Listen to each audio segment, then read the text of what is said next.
Oke. Oke, halo semuanya, kenalin nama gue aja ya. Nama gue Rizky Supriyadi dari angkatan 21, Fisika 21. Oke, buat teman-teman. Gitu. Oke, terima kasih. Selanjutnya kita langsung aja ke acara inti, yaitu pemaparan materi oleh Rizky Supriyadi. Oleh karena itu, dipersilakan kepada Rizky Supriyadi untuk memaparkan materi kali ini. Oke, izin, ya. Sebelumnya makasih buat Akil sama Ryan yang udah nyediain tempat ya, tempat berupa Zoom. Oke, tanpa panjang lebar mungkin izin share screen ya sebentar.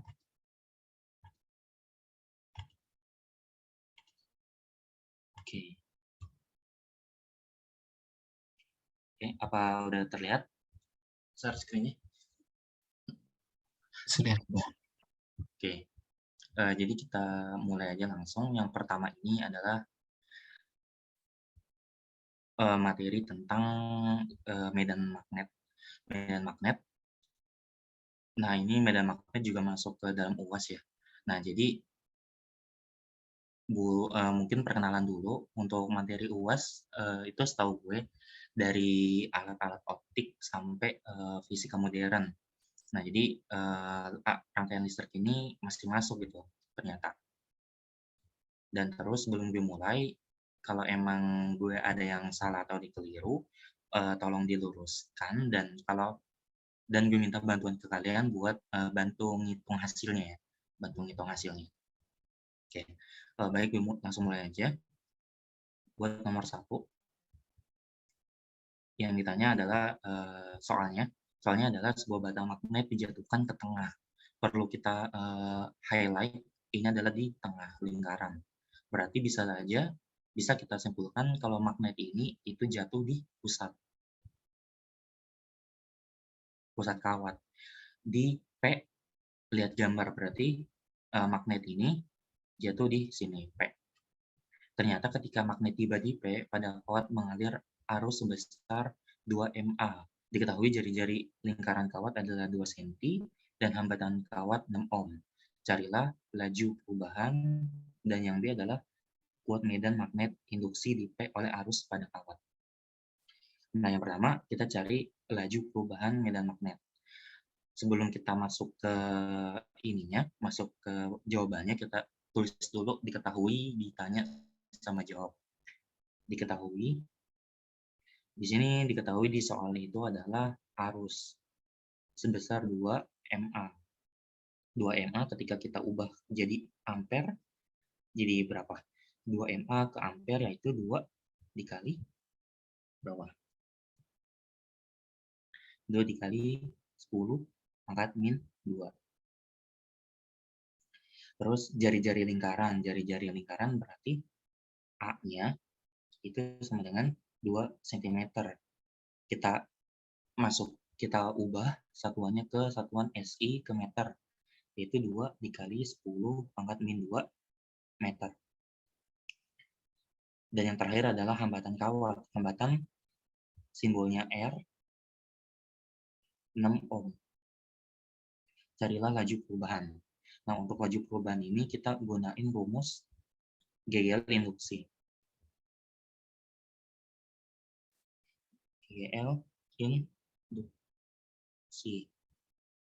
Nah, GGL induksi ini punya rumus apa? Ya. GGL induksi atau biasa kita tulis sebagai ini simbolnya, min N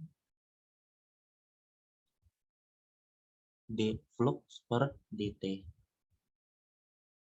Nah, GGL ini kan itu punya rumusnya sendiri sama dengan I dikali R. Berarti kita tulis I kali R min N. Bentar ya.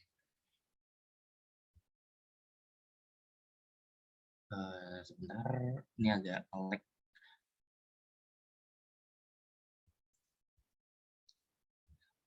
Oke. 10 pangkat min 3 ya. 10 pangkat min 3. Oke. Makasih atas koreksinya. Jadi kalau ada yang salah langsung dikoreksi aja. Ini M. Terus D ini kan bisa kita ubah ya.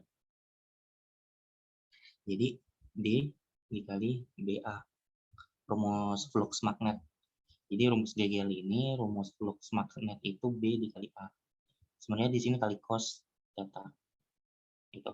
Tapi karena cos theta-nya ini 0, makanya cos 0 adalah 1. Jadi B kali A. Gitu. Nah, terus nih per dt. Nah, karena yang ditanya itu laju perubahan magnet, berarti kan laju ini itu apa ya namanya? Dia itu dipengaruhi oleh waktu. Dipengaruhi oleh waktu. Nah, kalau misalnya emang ini dipengaruhi oleh waktu, berarti itu harus per dt. Contohnya gini. Contohnya, X ini adalah posisi di GLB atau GLBB. Nah, ketika X ini mempunyai waktu, maka dx per dt adalah kecepatan. Tuh. Jadi, suatu partikel atau suatu benda yang dia itu memiliki waktu, maka disebut juga dengan kelajuan. Makanya untuk nanya laju perubahan medan magnet itu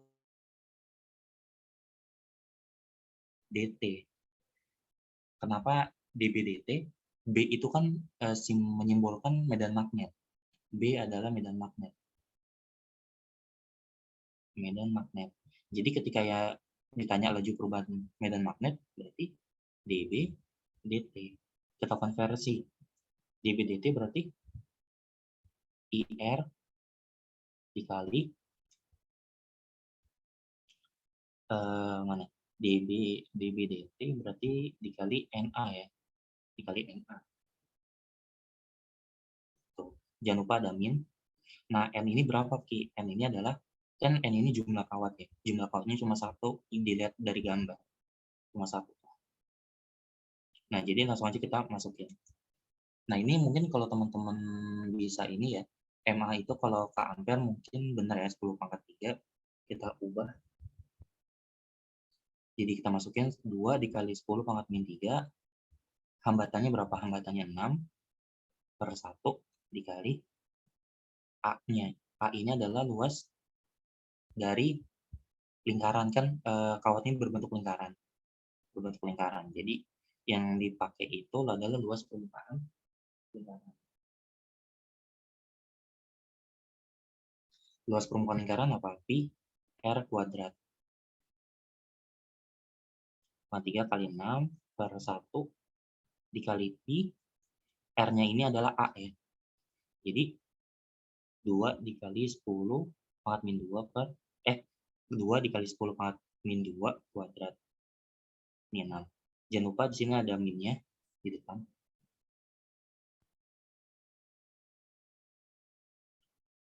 Ada min, di sini ada min. Nah, ini tinggal kita hitung hasilnya berapa. Gitu. Nah, Pi yang ada di sini itu adalah 3,14 atau 22 per 7. Nah, tinggal kita masukin nanti ada hasilnya. Contoh misalnya adalah hasilnya X. Gitu. Atau ada yang mau bantu ngitung ini berapa hasilnya. Dihitung, Bu.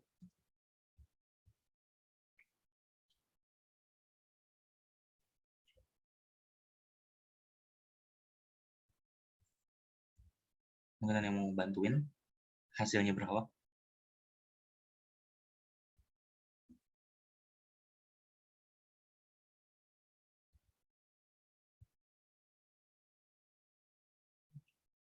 Oke, berapa tuh hasil itu? Kiki aja. Ayo yang lain mungkin bisa bantu ya. Hitung. Apa tulisannya nggak jelas? Jelas kok gitu. Oke. Mungkin yang lain bisa bantu kita. Min 9,55. Oke. Ya itu. Tuh. Jadi hasilnya min 9,55 Tesla per second. Ini jawabannya. Ini kan yang A. Terus yang B adalah kuat medan magnet induksi di P oleh arus pada kawat. Berarti ketika yang ditanya B,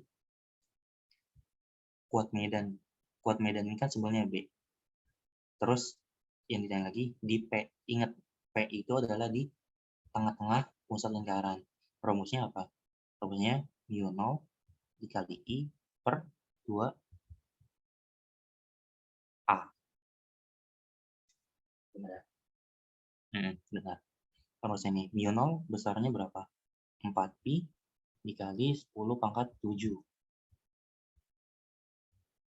Masukin 4pi dikali 10 pangkat 7. I-nya tadi berapa? I-nya 2 dikali 10 pangkat min 3 per 2 dikali A-nya berarti 2 dikali 10 min 2.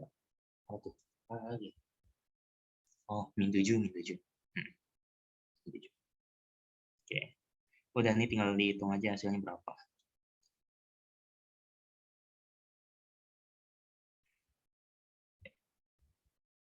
Itu sih, gitu caranya.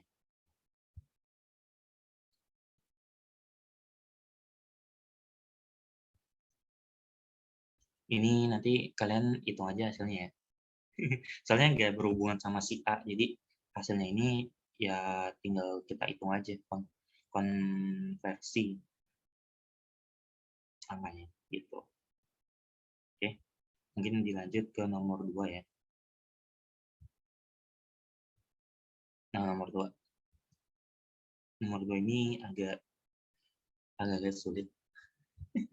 Jadi nomor 2 adalah sebuah rangkaian seri LEC. Ini materi tentang listrik statis. Memiliki L sama dengan 20 mH, C ini mikrofarad, R ini 50 ohm. Mengalami resonansi. Resonansi ketika dihubungkan ke sumber AC 120 volt. Yang ditanya, tentukan apakah tipe rangkaian kapasitif atau induktif. Perlu diingat, kapasitif itu bisa kita langsung tentuin ketika XL lebih besar atau lebih kecil daripada XC. Kalau misalnya kapasitif. Kapasitif itu XL lebih kecil daripada XC. Terus kalau misalnya induktif, XL lebih besar daripada XC. Ada satu lagi namanya resesif. Resesif itu ketika XL sama dengan XC. Nah, gitu. Nah, buat nentuinnya kita hitung dulu apa yang diketahui. Diketahui L sama dengan 20 mA. Kita ubah ke Henry, berarti berapa nih? 20 dikali 10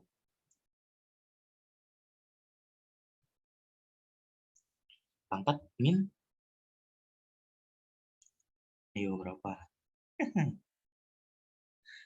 Berapa? Langsung aja ke 0,02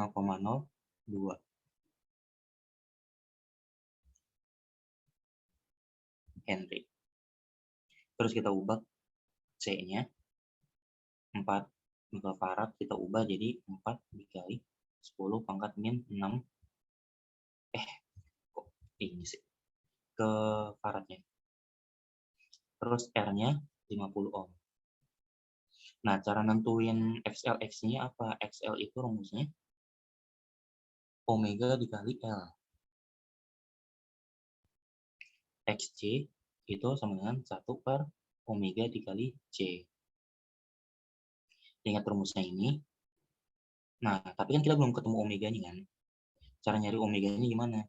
Cara nyari omeganya adalah omega sama dengan akar 1 per LC. Atau bisa kita tulis 1 per akar LC. Nah, sekarang kita cari dulu omeganya. 1 per akar L-nya itu 0,02 dikali 4 kali 10 pangkat min 6. Berapa? Ada yang bisa bantu hitung?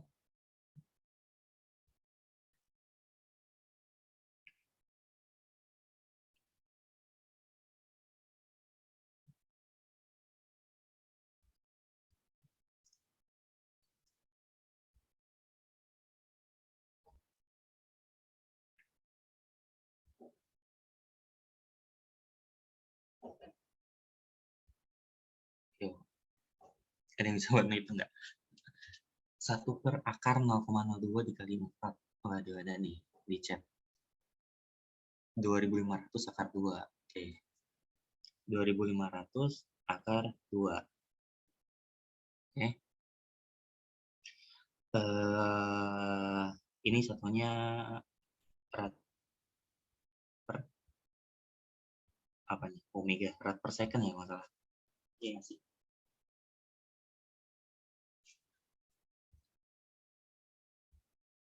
Pokoknya kalau misal di sini kan nggak ada, ini kan belum dipakai nih, belum termasuk ke sini. Satuannya juga nggak ditulis juga nggak apa-apa kalau misalnya kalian nggak ngitung omeganya. Mungkin ini bisa dikoreksi kalau misalnya salah satuannya. Tapi setahu gue omega itu rad 14. Nah, terus kita masukin ke sini ke rumusnya. Omega dikali L berarti 2.500 akar 2 dikali L-nya berapa? L-nya 0,02.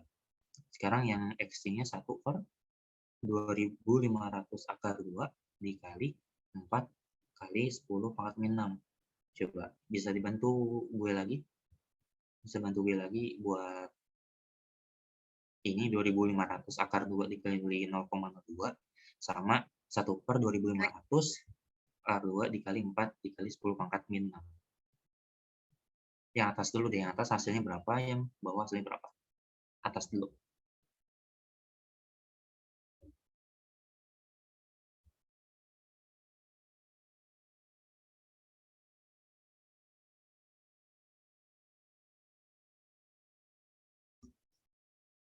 Oke, atasnya 50 akar 2, bawahnya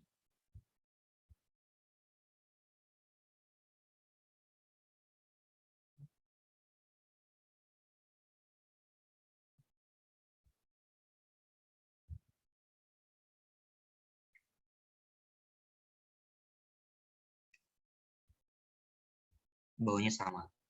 Oke, berarti bawahnya juga 50 akar 2. Bisa disimpulin kalau rangkaian ini adalah bukan kapasitif, bukan induktif, tapi resesif. Gitu. Nah, ini kan caranya panjang banget nih. Cara panjang banget. Ada cara cepatnya. Cara cepatnya apa? Kita lihat di soal diketahui kalau rangkaian ini berresonansi. Syarat resonansi apa? Resonansi.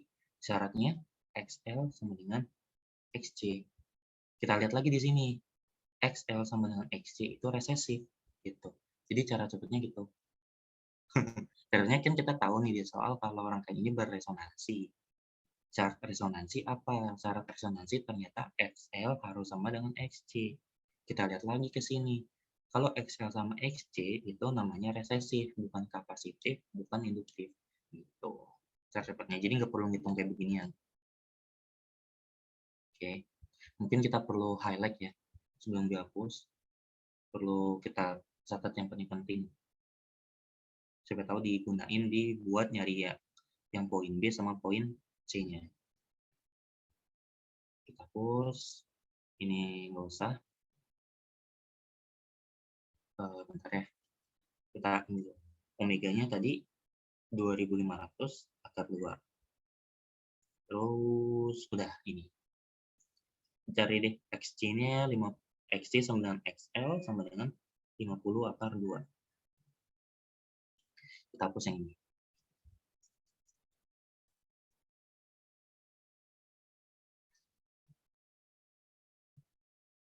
Buatnya sekarang ditanya beda fase tegangan dan arus. Kemudian tuliskan VT dan IT-nya. Caranya gimana? Caranya adalah gunain rumus langsungnya aja. VT adalah Vm dikali sin omega T. Vm ini adalah V efektif kali akar 2. V efektifnya mana? V efektif yang ini, 120 volt. Berarti V maksimumnya 120 dikali akar 2. 120 dikali akar 2 dikali sin. Omeganya berapa? Omeganya ini kan. Nih, berarti sin 2.500 akar 2 T. Ini. Nah, terus yang ditanya adalah IT-nya. Rumusnya sama. I maksimum dikali sin omega T. Cara cari I maksimum gimana? Rumus I maksimum adalah I maksimum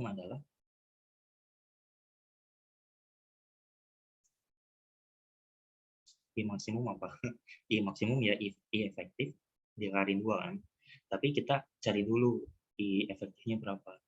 I efektif itu I efektif per Z. V efektifnya berapa? V efektif 120-an. Z-nya berapa? Nah, Z ini nggak diketahui di soal, karena di soal ini kan cuma L, C, sama R. Nah, tapi buat nyari Z itu, sebenarnya rumusnya ini. Z sama dengan akar apa? R kuadrat plus, gini ya kalau nggak salah, XL min XC kuadrat. Kalau misalnya salah, koreksi ya. Kalau nggak salah nyari Z ini kayak gini rumusnya. Tapi kita dikasih ini lagi nih, dikasih keuntungan sama di soal. Ternyata rangkaian ini berresonansi. Syarat resonansi apa? Z sama dengan R. Berarti Z sama dengan R, berarti Z ini juga R. Z sama dengan R, R-nya berapa? 50, berarti kayak gini. 120 dibagi 50 berapa? 2,4 ampere. Kita masukin ke sini. 2,4 akar 2. Kenapa akar 2? Karena ini I maksimum. 2,4 akar 2 kali sin sama 2.500 akar 2 dikali T. Benar atau salah kayak begini? Ternyata salah. Yang benarnya gimana? Yang benarnya ini bukan sekedar sin omega T, tapi di sini ada sudut fase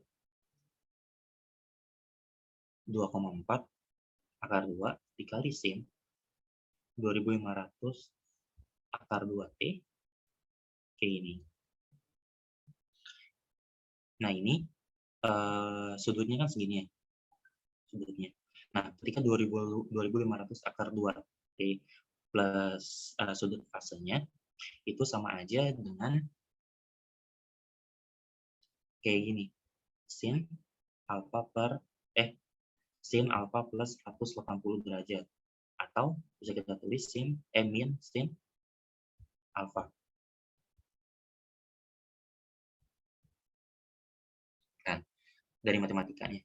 Nah, ini jadi berarti yang ini jadi min 2,4 akar 2 dikali sin 2.500 akar 2 T gitu.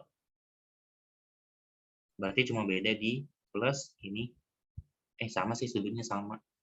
Tapi kalau IT-nya min, VT-nya plus. Gitu. Nah, selanjutnya kita cari yang C-nya. Cari yang C. C-nya yang ditanya adalah hitunglah daya rata-rata. Daya sama dengan apa? Daya sama dengan setengah I kuadrat R. I-nya ini IM. Berarti setengah dikali I maksimumnya itu berapa? I maksimum 2,4 dikali akar 2 ya tadi. Kuadrat R-nya 50.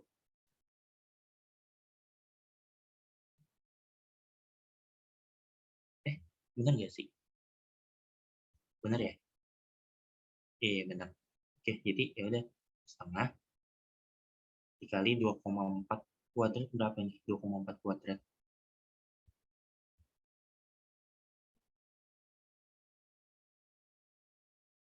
Dua koma empat kuadrat. Bener nggak sih rumusnya ini? Salah ya? Salah nih kayaknya deh. Ini pakainya efektif nih kalau salah. Jadi I-nya ini efektif. Efektifnya kan ini nih 2,4. Jadi 2,4 kuadrat dikali R-nya 50. Coret 25. 2,4 kali 2,4 berarti berapa tuh? 2,4 kali 2,4 6, 1, 9, 8, 4. 675. 5,76 ya. 5,76 dikali 25. Udah deh, nanti ini ada hasilnya. Satuannya watt. Ini buat yang C. Apa ya yang dicek? Oke. Ya, sekiranya gini sih caranya. Jadi buat yang A, gue jelasin ulang ya. Buat yang A ini kan yang ditanya tentukan tipe rangkaian. Tipe rangkaian ini ada kapasitif sama induktif. Nah, tapi teman-teman perlu lihat juga di soal itu ternyata udah dikasih tahu rangkaian ini berresonansi. Syarat resonansi XL sama dengan XC, Z sama dengan R gitu. Jadi tanpa kita hitung omeganya itu kita bisa tahu, itulah pokoknya gitu. Berarti rangkaian ini resesi. Terus hitunglah beda fase tegangan dan arus, kemudian dituliskan gitu. Isi ini kayak VT yang tadi itu atau IT. Nah, terus yang ketiga itu daya rata-rata. Daya rumusnya setengah dikali I efektif kuadrat dikali R. Oke, lanjut aja ya biar semuanya terdapat soal. Oke, soal selanjutnya kita baca bareng-bareng biar gue bacain. Sebuah pembangkit laser merah 632,8 mm disorotkan kedua celah sempit yang berdekatan sehingga pada layar terbentuk pola interferensi. Di tepi layar tampak garis merah terang pada jarak 5 mm dari pusat. Namun ketika sumber cahaya diganti dengan laser pointer, garis merah terang di tepi bergeser pada jarak 5,14 mm dari pusat. Dari data tersebut, hitunglah berapa panjang gelombang sinar laser pointer. Oke. Dari yang gue tahu, kan ini gambarnya sama. Dan yang perlu di-highlight itu, yang bergeser adalah jaraknya, jarak dari pusatnya ini. Jarak dari pusatnya. Terus yang perlu kita cari berarti diketahui dulu lambda 1 632,8 mm. Terus jarak ini kan rumus interferensi gimana sih? D dikali I ya, I per L sama dengan M kali lambda, gini kan? Nah, berarti karena Y ini itu jarak dari pusat, berarti Y1-nya itu 5 mm. Y2-nya itu 5,14 mm. Yang ditanya adalah panjang gelombang sinar laser pointer atau lambda 2-nya. Nah, kalau misalnya kita lihat dari ini, dari rumusnya, kan ini dia itu dalam satu gambar ya. Satu gambar berarti D-nya sama, L-nya sama, M-nya juga sama. Berarti D, L, M-nya bisa kita coret. Nah, sekarang kita lihat hubungan Y sama lambda. Y dengan lambda ini kan sebanding. Kan kalau gini namanya sebanding ya. Sebanding. Berarti kita bisa tulis kayak gini. Gini. Nah, kita konversi ke sini. Berarti Y1 lambda 1 sama dengan Y2 lambda 2. Kita masuk, Y1-nya berapa? Y1-nya 5 mili. Lambda 2-nya, lambda 1-nya 632,8. Y2-nya 5,14 per lambda 2. Berarti lambda 2-nya benar. Lambda 2 sama dengan 5,14 dikali 632,8 per 5. Nanti ketemu bla bla bla bla. Tuh caranya.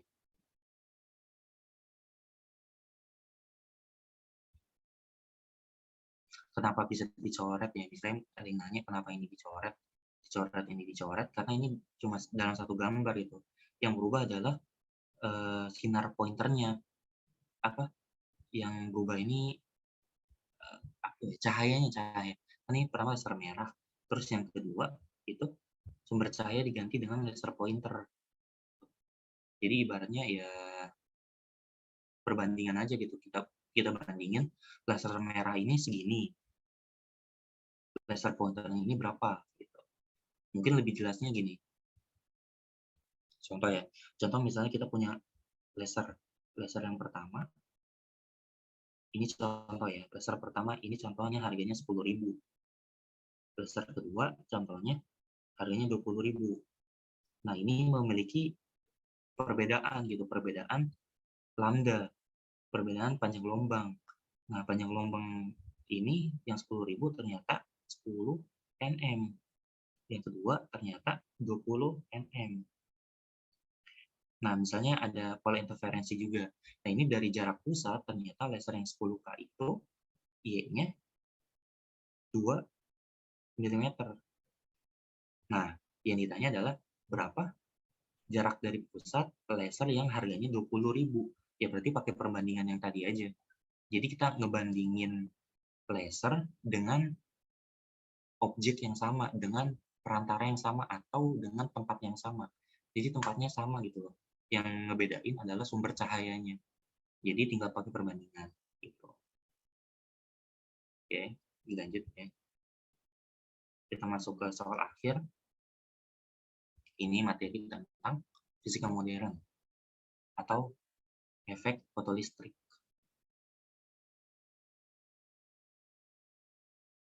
Oke, mungkin sekedar ini aja, sekedar review materi. Efek fotolistrik ini terjadi ketika ada cahaya menumbuk suatu partikel dan partikel ini mengalami reaksi gitu. Dan perlu di-highlight juga, suatu benda dapat bertumbuk ketika kedua benda itu adalah sebuah partikel. Jadi nggak bisa yang satunya cahaya, yang satunya partikel, itu dia bertumbuk. Nggak bisa. Syaratnya harus partikel dengan partikel. Langsung kita masuk ke poin soalnya. Cahaya dengan panjang gelombang 410 nm. Lambdanya 410 nm. Disorotkan ke bahan natrium. Fungsi kerja natrium, WO-nya 2,28 elektrolit volt ya, masalah EV ini. Nah, terus yang ditanya adalah momentum atau P dan energi foton, E-nya. Yang D, simbolnya apakah pada natrium terjadi efek fotolistrik? Ini harus kita cari dulu, terjadi atau enggak. Jika iya, berapa kecepatan elektron ketika terlepas dari natrium? Berarti V-nya ini berapa? Nah, kita langsung aja kita cari rumus momentum pada pada fisika modern itu, terutama di efek fotolistrik agak berbeda ya dengan di fisika klasik. Fisika klasik kan momentum M dikali V ya. Sama sih kalau di fisika modern juga sama, M kali V. Bisa juga M kali C. C ini kecepatan cahaya. Tapi ketika di efek fotolistrik, momentum ini berbeda rumusnya. Lambda dikali apa? Lambda, salah ya. Rumusnya H per lambda. H ini besarnya 3, bukan, yang 3,3 watt bukan, 6,63 ya. 6,63 dikali 10 pangkat min 34. Ini besarannya, lambdanya 410. 410 ini nm, kita ubah ke meter. Kita ubah ke meter, 410 dikali 10 pangkat min 9 meter. Kita ubah. Nah ini kita cari hasilnya berapa. Ada yang mau bantu hitung? Hasilnya berapa?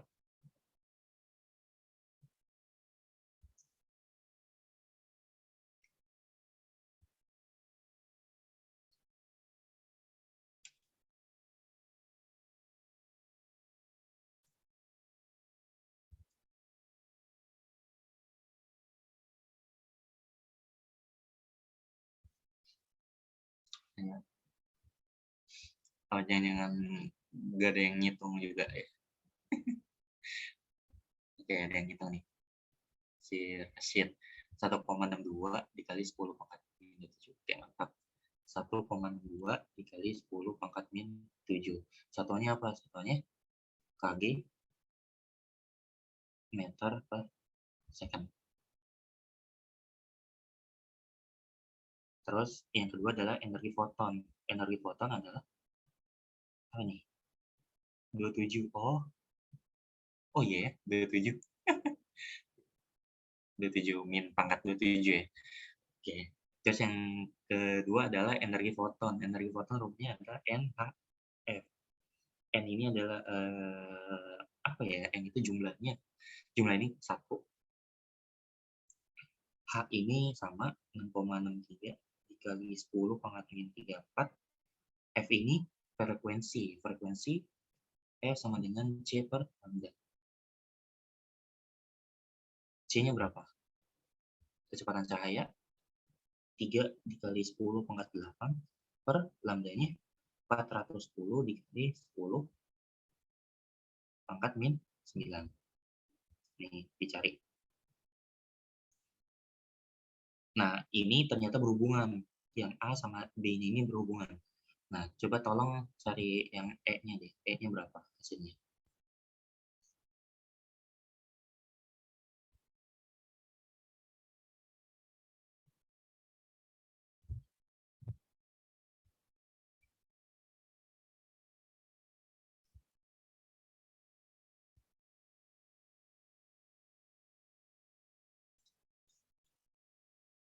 Ya, bantu ngitung E-nya. Atau energi fotonnya berapa?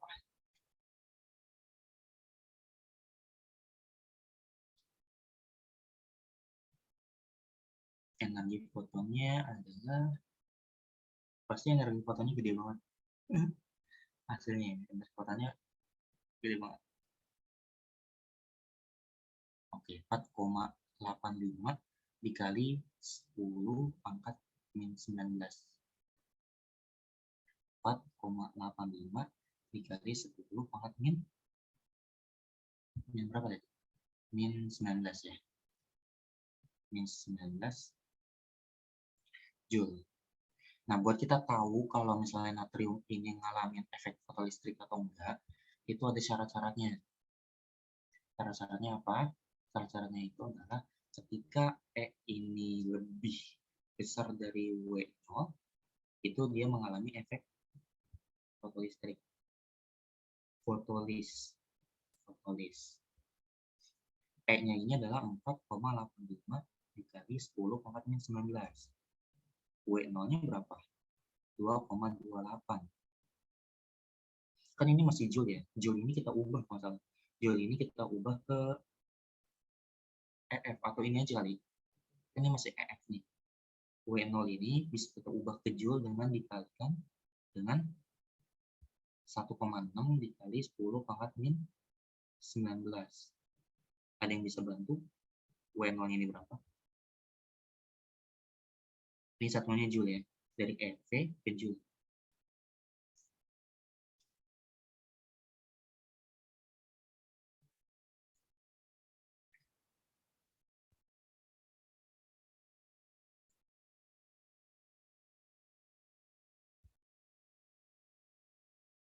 Bisa bantu. Mungkin ada yang bantuin ya, lagi ada yang hitung. Komen kita cek 2,28 pangkat 2,28 dikali 1,6 kali 10 pangkat min 19. Hasilnya 3,648.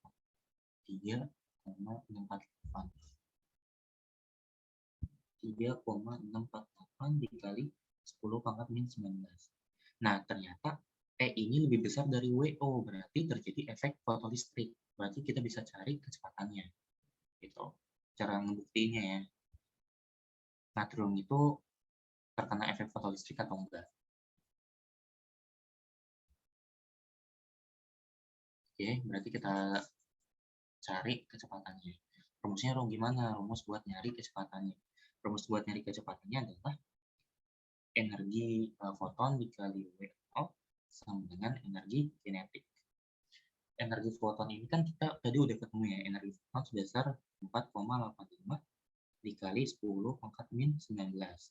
Min WL-nya 3,648 dikali 10 pangkat min 19. PK-nya ini adalah setengah mv kuadrat. M ini adalah massa elektron. Kenapa massa elektron? Karena yang terlepas itu adalah elektron. Ini kita hitung 4,850 dikurang 3,648. 10 kurang 8, 2, sisa 4, 0, 2, 1. 1,202 dikali 10 pangkat min 19 sama dengan setengah massa elektron berapa? 9,11 dikali 10 pangkat min 31 V kuadrat. Berarti ketika kita mau nyari V-nya, kecepatannya, akar 1,202 dikali 10 pangkat min 19 dikali 2 per 9,11 dikali 10 pangkat min 31. Nah, ini hasilnya berapa?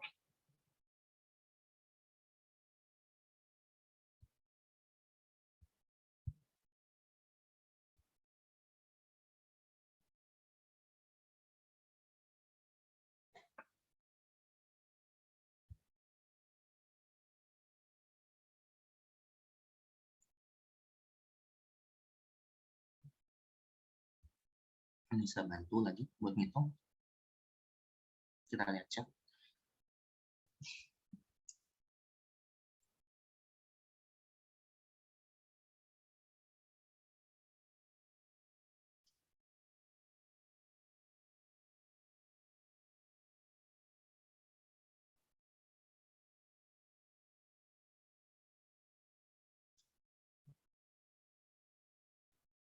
Itu jawabannya.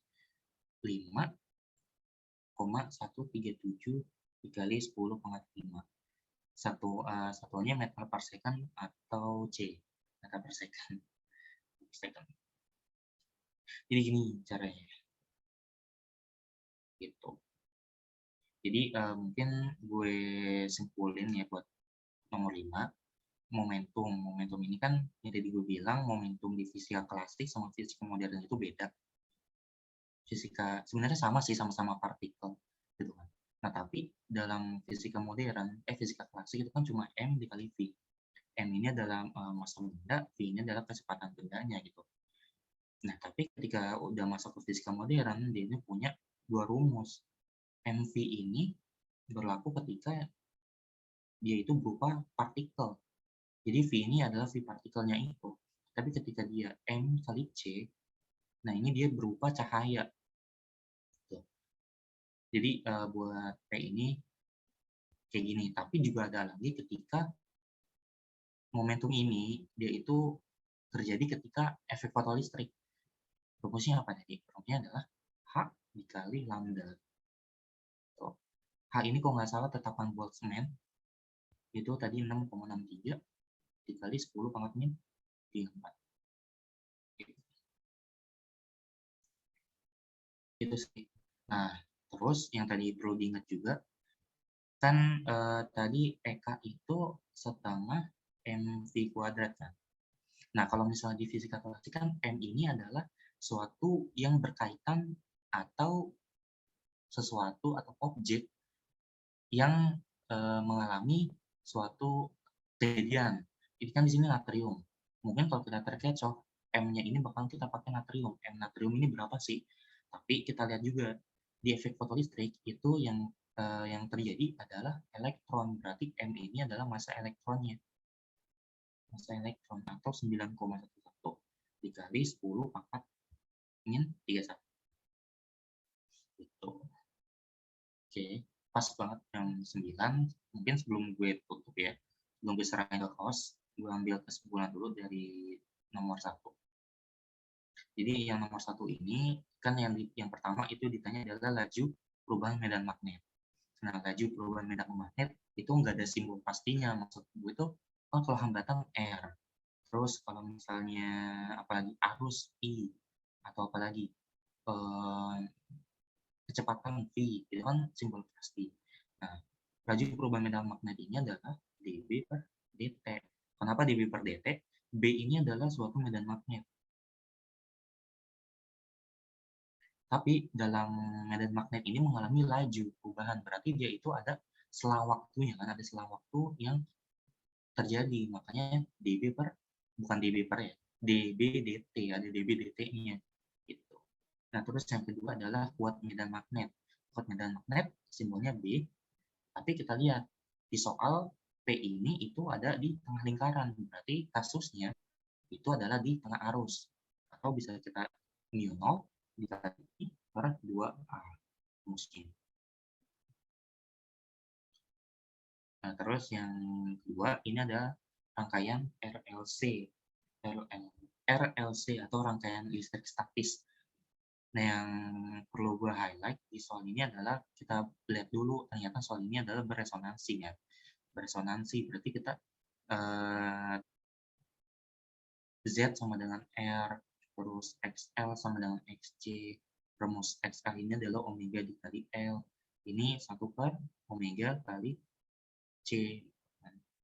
Nah, tadi kan mungkin teman-teman lihat omega ini rumusnya adalah 1 per akar LC ya. Dari mana sih rumus ini ada? Dari sini kita konversi. Omeganya naik, kuadrat. L-nya turun, 1 per LC. Jadi omega sama dengan akar 1 per LC. Sama kan? Jadi asalnya dari ini. Gitu. Nah, terus yang ini yang tadi gue sebutin, nah ini dayanya juga rumusnya tadi udah gue kasih tahu. Nah, terus yang ketiga, ini, ketiga belum ya? Ketiga kelewat ternyata. Oke, ini 3 nggak susah juga ya, kan ini materi gelombang elektromagnetik. Ini ada frekuensinya 100 MHz, daya rata-ratanya 5 kW, jaraknya itu A ya. Jaraknya apa sih? R ya berarti ya. R ini 5 km. Ya udah kita pakai rumus langsung aja. Intensitas P per A. P ini 5 kW, berarti kita ubah ke watt. 5 dikali 10⁻³ per A ini adalah luas permukaan. Luas permukaan yang bisa kita pakai adalah 4pi dikali 4pi R kuadrat. R-nya kan ini. Berarti 5 dikali 10⁻³ kuadrat. Udah, tinggal dicari hasilnya dong. Rumus intensitas rata-rata. Jadi frekuensinya ini nggak berfungsi. Gitu ya. Nomor 3. Terus buat yang nomor 4, itu yang tadi gue bilang.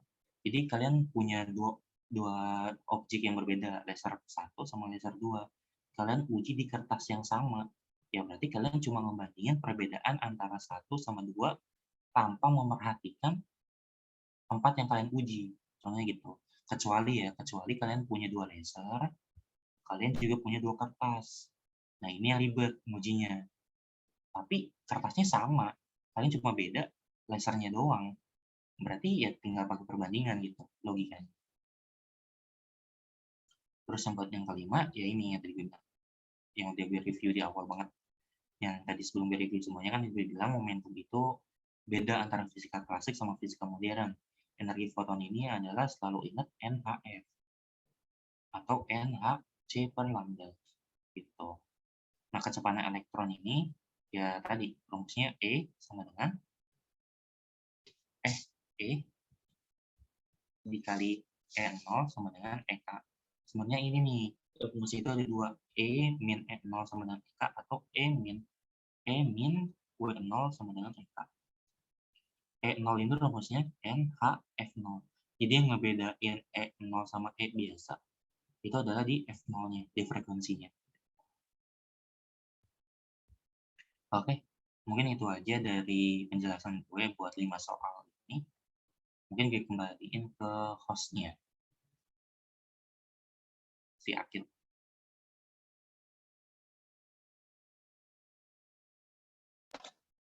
Oke, terima kasih Rizky Supriyadi yang telah memaparkan materinya.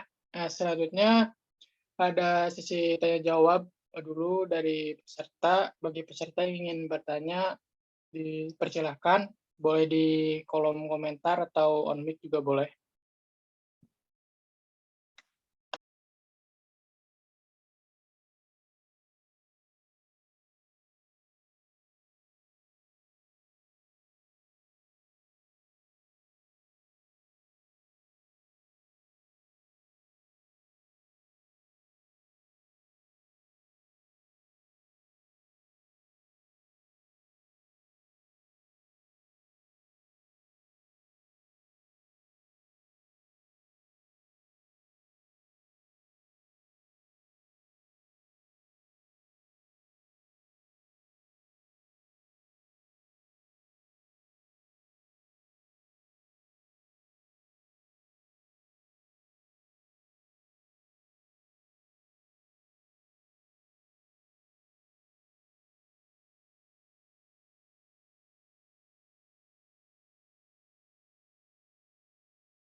Baik, karena sepertinya tidak ada yang bertanya, sebelum penutupan ada sesi dokumentasi terlebih dahulu dari operator. Oleh karena itu, silakan operator untuk melakukan sesi dokumentasi. Baik, teman-teman, yang belum on cam silakan on cam karena sesi ini adalah sesi dokumentasi.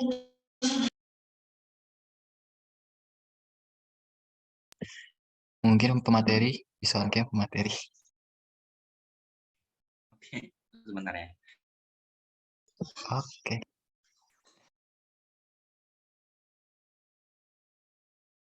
Yang lain juga bisa on cam. Yang nggak ada terkendala boleh on cam.